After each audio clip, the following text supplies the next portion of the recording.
Meantime, not too long from now, folks will be weighing in on their elected officials. Part of the battle, making sure everyone feels comfortable with the voting process. A nonprofit, nonpartisan group is all about that, marking 10 years of educating voters and helping them get the necessary documents. WCNC Charlotte's Chloe Leschner shares why they have declared April a month of action. To get an ID in North Carolina, you have to present your birth certificate, social security card, and proof that you're a resident of the state. That, plus the time it can take, makes it an extremely difficult process for some. A handful of states require voters to show proof of their identity at the polls.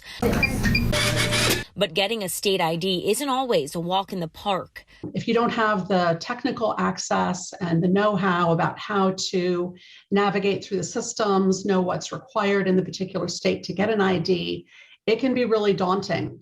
Vote Riders, a national nonpartisan organization, helps people through the process. So if they live in a state with voter ID laws, they're not kept from exercising their constitutional rights. Voter reform passed in North Carolina in 2018 has since been ruled unconstitutional and, at least for now, can't be enforced. So no ID is required at the polls in the Tar Heel state. We're kind of in limbo. Those provisions are suspended, and we don't have any clear idea of if the court would lift that suspension or kind of impose some type of alternative on the state. Vote Riders declared April its month of action, and with the possibility of state laws changing by the next general election, North Carolina is a focus. And so we do voter education, making sure people understand what voter ID is and what they need to do about it if they're voting. And also that they'll be confident, that they won't be confused about what the rules are.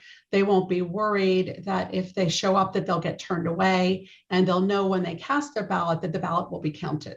You do not need an ID to register to vote in North Carolina. You can do it in person at your county board of elections office. If you want to vote in the May 17th primary, that deadline to register is April 22nd. In Charlotte, Chloe Leschner, WCNC Charlotte.